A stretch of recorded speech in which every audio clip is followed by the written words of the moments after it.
რა არის მიზეზი, რის გამოც არ ყალიბდება ეს ურთიერთობა და რატომ არის ორაზროვანი ეს ადამიანი? რა არის ამის მიზეზი? მოდი ვნახოთ, იმიტომ რომ არც გაკეთება არ უნდა. მიზეზი არის საკუთარი თავი.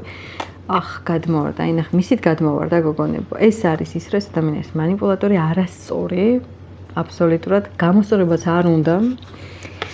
თავი მიზეზი არის ის, რომ ემოცია რა თქმა უნდა აქვს თქვენს მიმართ, მაგრამ ეს არ არის სიღრმე, ეს არ არის ზრდასრული ნაბიჯები, ეს არ არის ის, რაც შესაძლოა თქვენ გინდოდეთ რამე სერიოზული. თუ რამე სერიოზული გინდათ, ეს ადამიანი უბრალოდ შეიძლება ძალიან სერიოზული იყოს, მაგრამ თქვენთან არასერიოზულია. ამიტომ ხელს უშლის უბრალოდ თქვენთან როგორ რაღაც ისი არც მე არც სხვას. ამით გმართავს. ამიტომ მიაქციეთ ამას ყურადღება. როცა ამბობთ, რომ არც მიშვებს და არც მოდის, ეს იმას ნიშნავს, რომ გიშვებთ.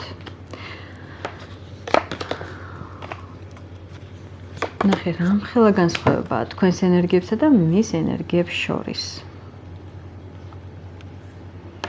ეს ადამიანი დღევანდელი გადმოსახედიდან საერთოდ ვერ მოგცემთ იმ დამოკიდებულებას და იმ გადაწყვეტილებას, რასაც ელოდები. არაფერი არ უნდა გააკეთო და რო გიყურებს, რომ ხარ იმპერატრიცა და არც არაფერი ნამდვილად არ გიკადრება, რომ გააკეთო ამ ურთიერთობაში, თვითონაც რაღაცა გეტოლება, გეჯიბრება და არც მე არ გავაკეთებო. მე ვიტყოდი, რომ ადამიანს კომპლექსებიც აქვს სერიოზული, იმიტომ რომ თქვენ ძალიან კარგი ხართ.